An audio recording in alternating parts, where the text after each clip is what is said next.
أما بعد فأعوذ بالله من الشيطان الرجيم.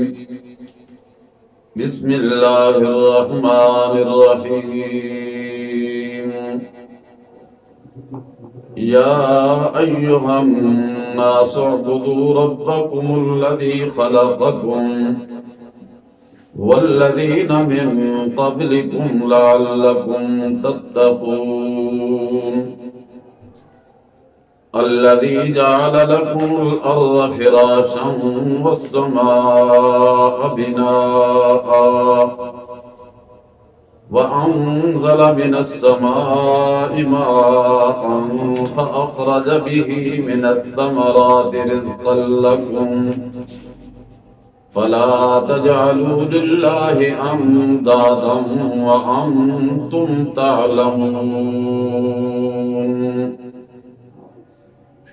اے انسانوں،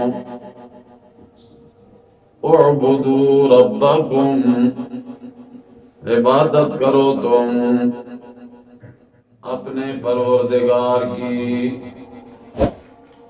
الذی خلقکم، وہ ذات جس نے پیدا کیا تمہیں، والذین من قبلکم،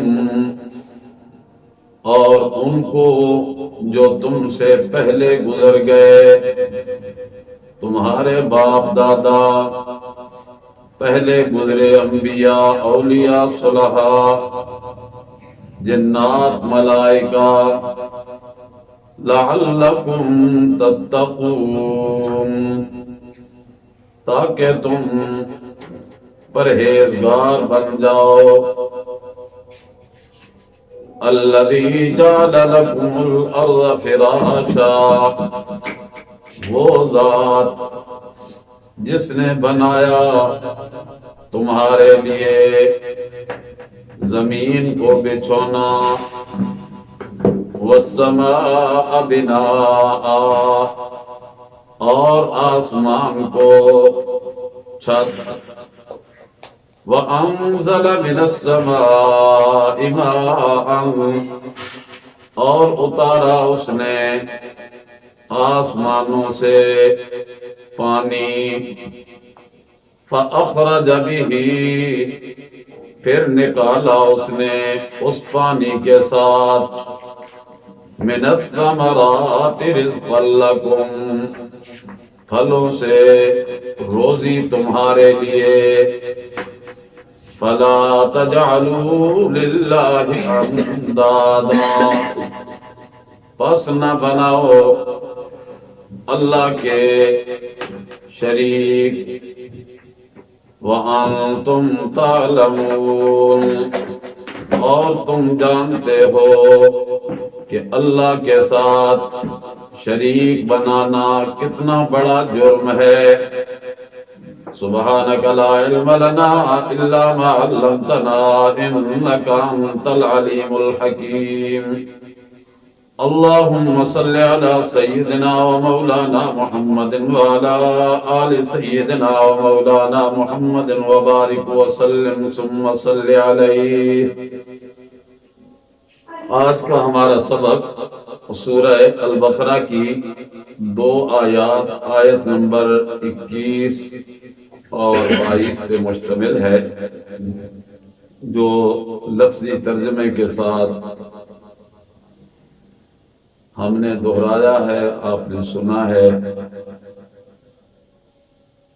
اللہ اپنی رحمتوں سے قرآن حکیم کی سچی محبت، فہم کا سچا جذبہ اور عمل کی سچی توفیق عطا فرما دے. ابتدائی 20 آیات میں 3 طبقات کا ذکر تھا، ماننے والوں کا، انکار کرنے والوں کا، دوغلی چال چلنے والوں کا. پھر آخری 2 طبقات کی اللہ نے ایک ایک مثال ذکر کی. اور مثالوں کے ذکر کے بعد اللہ نے اپنی صفات عالیہ میں سے ایک اس صفت کا تذکرہ کیا جس صفت کے مانے بغیر رب کی پہچان ہو ہی نہیں سکتی، اور وہ صفت یہ ہے کہ ان اللہ علی کل شیء قدیر۔ قرآن حکیم قصے کہانیوں کی کتاب ہے نہیں، ان ہوا الا ذکر، یہ تو نصیحت نامہ ہے، معرفت الہی کا ذریعہ ہے،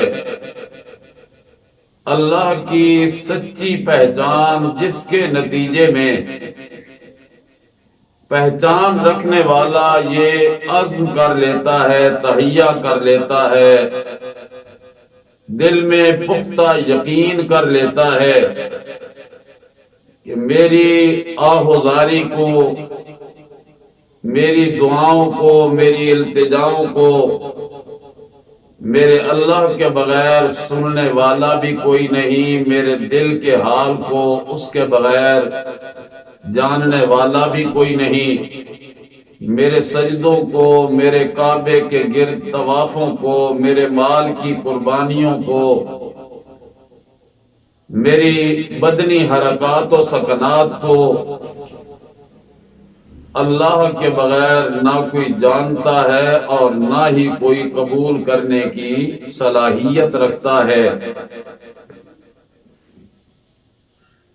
اس بات کے سمجھانے کے لیے اللہ نے ہمیں نبی وہ دیا جو کائنات کے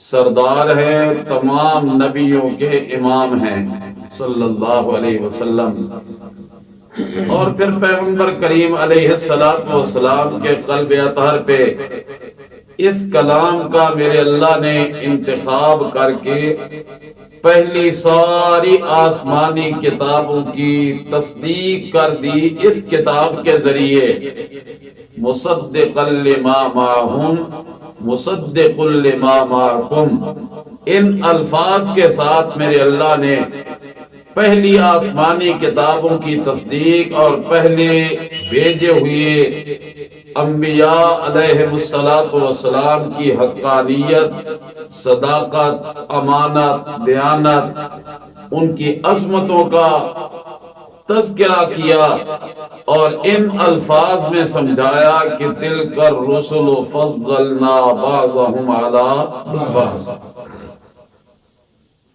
اب وہ پہچان آنی کیسے ہے، معرفت خداوندی ملنی کیسے ہے، اس کے لیے عقیدہ توحید کو سمجھنا، دل میں بٹھانا انتہائی لازم اور ضروری ہے۔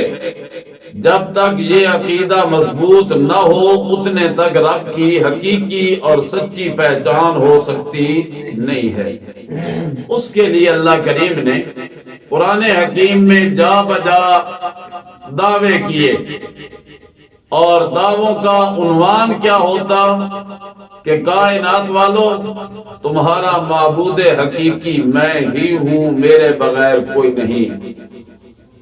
حضرت باہو رحمہ اللہ نے اپنی فارسی کلام میں اسی بات کی طرف اشارہ کرتے ہوئے اپنا ذہن، اپنا نظریہ، اپنا عقیدہ یوں بدلایا کہ وہ فرمایا کرتے تھے، یقین دانم دری عالم کہ لا معبود الا ہو، لا مطلوب فی الکونین لا مقصود الا ہو۔ اور یہ کیسے پتہ چلے گا، کیسے سمجھ آئے گی؟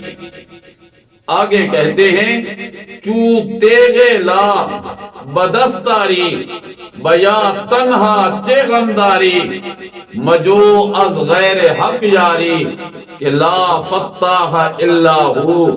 جب ہاتھ میں تیرے لا کی تلوار ہے یعنی لا الہ الا اللہ کا بول ہے، تو پھر میرے مرید، میرے ساتھ نسبت رکھنے والے، میں مرشد اور پیر تو کہتا ہوں یقیدانم، میرا تو پختہ یقین ہے، دری عالم، اس ساری کائنات میں لا معبود، کوئی عبادت کے لائق نہیں ہے تو الا ہو، الا اللہ، مگر وہی۔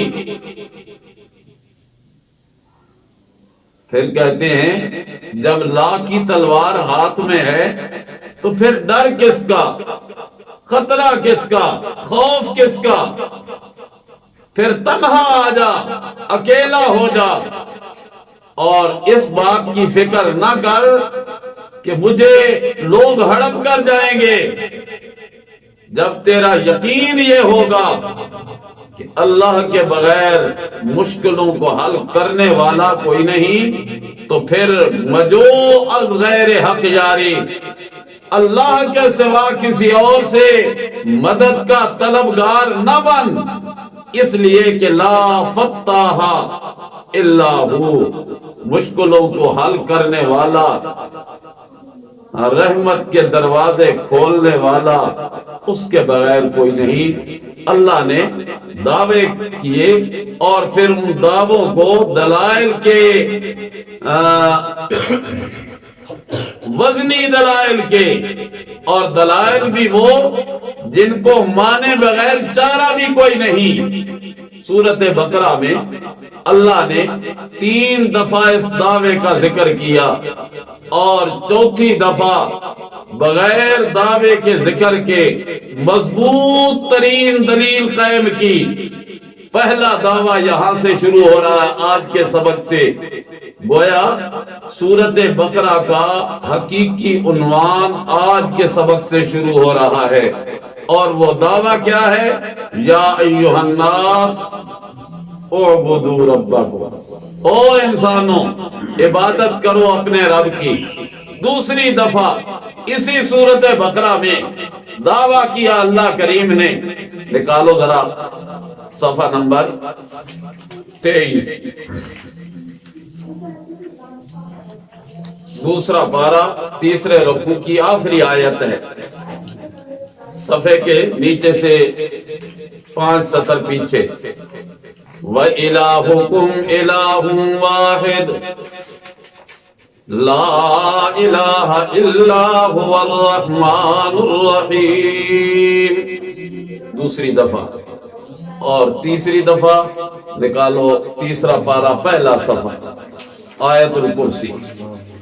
اللہ لا الہ الا ہو الحی القیوم لا تأخذہ سنۃ ولا نوم۔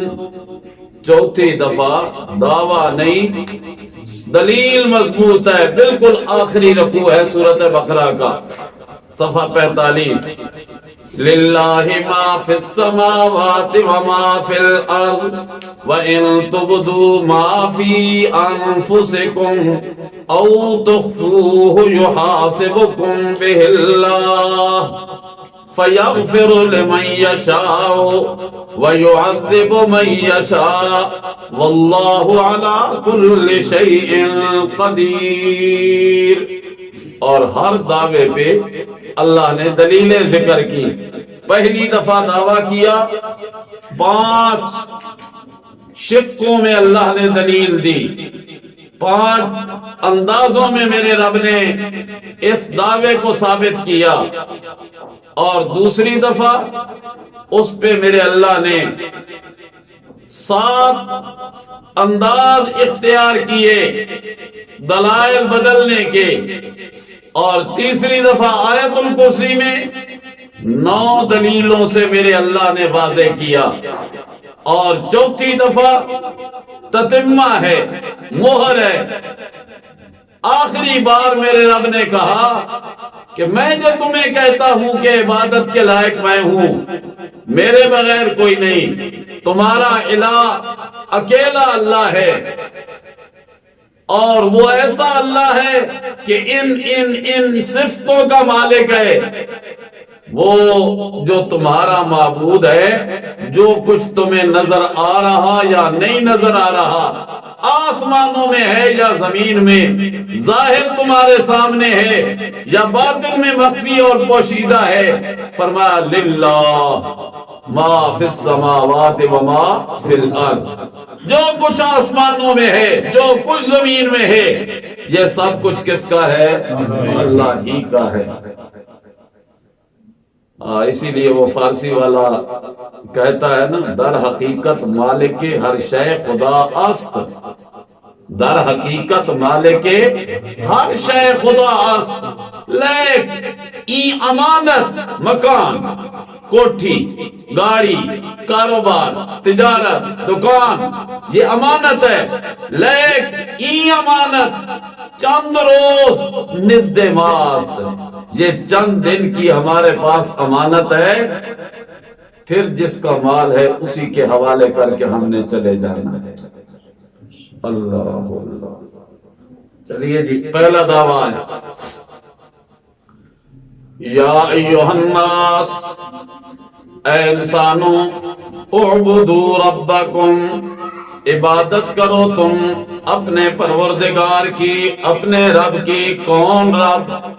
الذی خلقکم، جس نے تمہیں پیدا کیا، تم تو مخلوق ہو، مخلوق پیدا ہونے میں محتاج، مخلوق چلنے میں محتاج، مخلوق پکڑنے میں محتاج، مخلوق دیکھنے میں محتاج، مخلوق سننے میں محتاج، مخلوق سوچنے میں محتاج، مخلوق فیصلے کرنے میں محتاج۔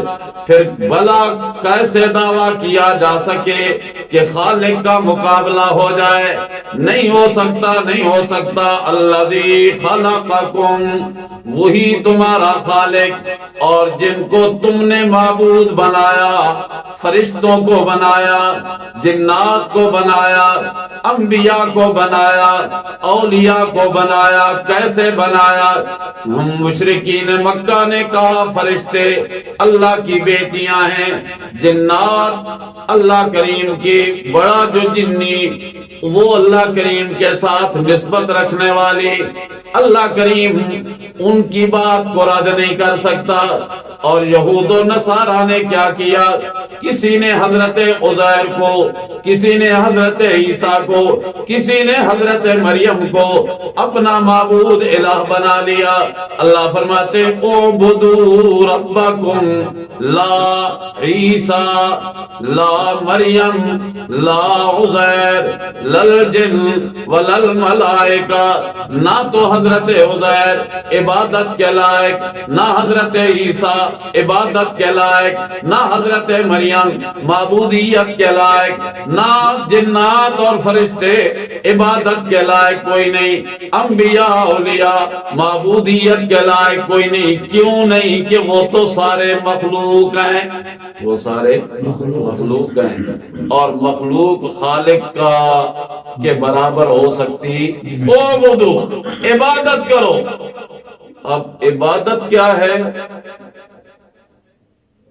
امام ابن قیم رحمت اللہ تعالی علیہ فرماتے ہیں کہ عبادت نام ہے ایک عقیدے کا، عبادت نام ہے ایک نظریے کا، عبادت نام ہے ایک فکر اور سوچ کا۔ جب وہ فکر پیدا ہو جائے، وہ سوچ پیدا ہو جائے، وہ نظریہ پیدا ہو جائے، وہ عقیدہ مضبوط ہو جائے، پھر انسان کا ہر عمل جس کے متعلق وہ نظریہ ہوگا اس کی عبادت بن جائے گا، اور وہ جس کے متعلق یہ سوچ رکھی وہ اس کا معبود بن جائے گا۔ الفاظ دہرا دیتا ہوں میں، معنی سمجھا دیتا ہوں۔ وہ فرماتے ہیں کہ العبادت عبارت عن الاعتقاد والشعور بأن للمعبود سلطة غیبیتا، غیبی طور پہ اس کو تصرف ہے، کن چیزوں میں؟ فی العلم والتصرف، کہ وہ میرا حال جانتا بھی ہے اور مجھ پہ عدل بدل کرنے کا، تصرف کرنے کا اختیار بھی رکھتا ہے۔ فوق الاسباب، اسباب سے بالا بالا، اسباب کے نیچے کوئی نہیں۔ اسباب کے نیچے میں آپ سے چیز مانگ سکتا ہوں، آپ چیز دے سکتے ہیں، اس لیے کہ میں بھی موجود، آپ بھی موجود، اسباب نہیں ہیں۔ اور موت اسباب کو کاٹنے کا سب سے بڑا ذریعہ ہے۔ نیند اسباب کو کاٹ دیتی ہے، موت اسباب کو کاٹ دیتی ہے۔ نیند کے ساتھ پھر بھی ایک گنا تعلق قائم رہتا ہے، اور موت نے اس تعلق کو بھی کیا کر دیا؟ کاٹ دیا، منقطع کر دیا۔ اب کل دعائن وثنائن وتعظیم ینشأ من ھذا الاعتقاد، ہر دعا، ہر ندا، ہر صدا، ہر حرکت، ہر تعظیم جو اس عقیدے کے ساتھ کہ جس کی میں عبادت کر رہا ہوں، جس کے سامنے میں ہاتھ اٹھا کے مانگ رہا ہوں، جس کے سامنے میں عاجزی کر رہا ہوں، وہ ما فوق الاسباب میری حالت کو جانتا بھی ہے اور مجھ پہ تصرف رکھنے کا اختیار بھی ہے۔ اب وہ میری دعا، وہ میرا مال کا خرچ کرنا، وہ میری بدن کی حرکت کرنا کیا بن جائے گی؟ عبادت بن جائے گی۔ اگر یہی کام اللہ کے لیے ہوں تو اللہ کی عبادت بن جائیں گے، اور اگر یہی کام کسی خانقاہ پہ، کسی دربار پہ، کسی مزار پہ، کسی قبر پہ، کسی درخت پہ، کسی چمکیلی چیز پہ، کسی کپڑے کے جھنڈے پہ، کسی پتھر کے بڑی سل پہ اگر یہی اعتقاد اور یہ نظریہ آ گیا تو یہ اس کی عبادت بن جائے گی۔ اب وہاں جا کے جو بول ہم بولیں گے اسے معبود سمجھیں گے، اور یہ بول ہمارا عبادت بن جائے گا۔ یہ کام جب اللہ کے لیے ہو تو توحید ہے، اور غیر اللہ کے لیے ہو تو پھر شرک ہے۔ اللہ فرماتے ہیں ایھا الناس، او انسانوں، اور اعلان بھی کروایا رسول اللہ صلی اللہ علیہ وسلم کے ذریعے۔ جو پیغمبر کہتا ہے سورۃ انبیاء کی آخری آیات میں اللہ کریم فرماتے ہیں میرے محبوب پیغمبر ما ارسلناک الا رحمۃ للعالمین قل انما یوحى الی انما الہکم الہ واحد فہل انتم مسلمون فَإِن تَوَلَّوْا فَقُلْ آذَنْتُكُمْ عَلَى سَوَاءٍ، اگر وہ منہ پھیر لیں تو میرے محبوب پیغمبر انہیں کہہ دے کہ آذَنْتُكُمْ عَلَى سَوَاءٍ، میں نے پیغام تو تمہیں برابر برابر پہنچایا ہے۔ یہ نہیں کہ ابو بکر اس کے لیے میرا پیغام اور ہو اور ابو جہل کے لیے پیغام دینے کا انداز اور ہو، یہ تو نہیں کہ عمر کو میں نے رب سے مانگا ہے اب اس کو قریب بٹھاؤں، اس کو سمجھاؤں، سمجھانے کا انداز اور ہے۔ نہیں، آذنتکم علی سوائن، پیغام توحید سب کے لیے سوی سوی ایک جیسا ہے۔ جیسے ابو بکر نے کلمہ سنا لا الہ الا اللہ، مانا تو صدیق بن گیا۔ ابو جہل نے کلمہ سنا، نہ مانا تو زندیق بن گیا۔ عمر نے کلمہ سنا، مان لیا، فاروق اعظم بن گیا۔ ابو لہب نے کلمہ سنا، پتھر اٹھا کے مارنے لگ گیا۔ ایسا زندیق بنا کہ پوری سورت لہب اس کی مذمت میں میرے رب نے عرش سے نازل فرما دی۔ یہ تو پیغمبر کی دعوت تو توحید کی ایک جیسی علی سوائے آزمتکم علی سوا، میں نے تو تمہیں برابر برابر پیغام پہنچایا ہے۔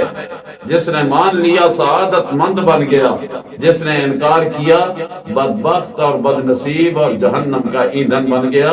اللہ فرماتے ہیں ایھا الناس، اے میرے پیغمبر، تینوں طبقات کا ذکر گزر چکا ہے، اہل ایمان کا بھی ذکر گزرا اور اہل کفر کا بھی ذکر گزرا، دوغلی پالیسی رکھنے والوں کا بھی حال گزرا ہے، تو سارے کے سارے انسان۔ اب سب کے لیے پیغام توحید ایک جیسا ہے کہ اعبدوا ربکم، مان جاؤ اس حقیقت کو کہ عبادت کے لائق کون ہے؟ الذی خلقکم، جس نے تمہیں پیدا کیا۔ اب پہلی دلیل الذی خلقکم، دوسرا انداز والذین من قبلکم، تم سے جو پہلے گزرے ان کو بھی پیدا کیا۔ مفسرین معنی یہ کرتے ہیں کہ تمہارے باپ، تمہارے دادا پر دادا، نانا پر نانا، جو تمہارے پہلے گزر گئے خاندان میں، نسلوں میں، ان کو بھی پیدا کس نے کیا؟ اللہ نے کیا۔ لیکن چونکہ دعوت توحید ہے، پیغام توحید ہے، پیغام عبادت ہے، اللہ فرماتے ہیں ایھا الناس اعبدوا ربکم الذی خلقکم، عبادت کرو اپنے رب کی جس نے تمہیں پیدا کیا۔ او جن کی تم عبادت کرتے تھے یا کر رہے ہو ان کو چھوڑ دو، والذین من قبلکم، وہ تم سے پہلے گزر گئے انبیاء، اولیاء، صلحاء، ان کو بھی پیدا اللہ ہی نے کیا۔ لعلکم تتقون، تاکہ تم متقی بن جاؤ، پرہیزگار بن جاؤ، اللہ کا خوف تمہارے دل میں آ جائے۔ لعل امید کے لیے آتا ہے، شک کے لیے، شاید ایسے ہو جائے، امید ہے ایسے ہو جائے، لیکن یہ لعل میرا، آپ کا یا کسی عرب کے باشندے کا نہیں، اللہ کا بتلایا ہوا ہے۔ اور اللہ کا لعل یقین کے معنی میں ہوتا ہے۔ اللہ فرماتے ہیں جب تم میری پرستش کرنے لگ جاؤ گے تو لعلکم تتقون، میں اللہ تمہیں متقی بنا دوں گا، پرہیزگار بن جاؤ گے۔ تیسری دلیل الذی جعل لکم الارض فراشا، وہ ذات جس نے زمین کو تمہارے لیے بچھونا بنا دیا، والسماء بناء، اور آسمان کو خیمہ بنا دیا، عمارت بنا دیا، چھت بنا دیا، تم اس میں محفوظ ہو گئے، نیچے فرش بھی تمہیں مل گیا، اوپر چھت بھی تمہیں مل گیا، اب رہ گیا معاملہ کہ تم نے روزی کی ضرورت ہے، کھانے دانے کی ضرورت ہے۔ فرمایا انزل من السماء ماء، اس نے پھر اتارا آسمانوں سے پانی، تمہارے لیے پانی اتارا، پانی کے قطرات زمین پہ پڑے، اخرج به من الثمرات، پھر زمین سے پھل نکلنے لگے، زمین سے روزیاں آنے لگی، زمین سے غلہ اناج نکلنے لگا۔ اللہ یہ سب کچھ کیوں ہو رہا ہے؟ کیوں ہو رہا ہے؟ فرمایا رزقا لکم، یہ تمہاری روزی کا انتظام ہو رہا ہے، روزی کا انتظام ہو رہا ہے۔ لا تجعلوا للہ اندادا، پھر خیال کرو جب 5 طریقوں سے اللہ نے اپنی ربوبیت تمہیں سمجھا دی، اپنی معبودیت بتلا دی، تو پھر لا تجعلوا للہ اندادا، اللہ کے برابر کسی اور کو نہ بناؤ، اللہ کا ساجی شریک کسی اور کو نہ بناؤ۔ کیوں نہ بنایا جائے؟ کیوں نہ بنایا جائے؟ اس لیے کہ یہ 5 خوبیاں میرے اللہ ہی کی ہے، خالق ہونا، اللہ اللہ کی صفت، پہلے گزرے ہوں کا خالق ہونا اللہ کی صفت، زمین کا فرش بچھانا اللہ کا کام، آسمان کو کھڑا کرنا اللہ کا کام، پھر آسمانوں سے بارش کا اتارنا اللہ کا کام، پھر زمین سے روزی کا نکالنا اللہ کا کام۔ جب ان کاموں میں اور کسی کا حصہ نہیں تو پھر عبادت میں بھی کسی کا حصہ نہیں۔ فلا تجعلوا للہ اندادا وانتم تعلمون، تم جانتے ہو کہ یہ کام اللہ کے بغیر کوئی نہیں کر سکتا، اللہ کو اپنے ساتھ ملانے کی ضرورت نہیں، اس لیے کہ پہلے گزر چکا ہے ان اللہ علی کل شیء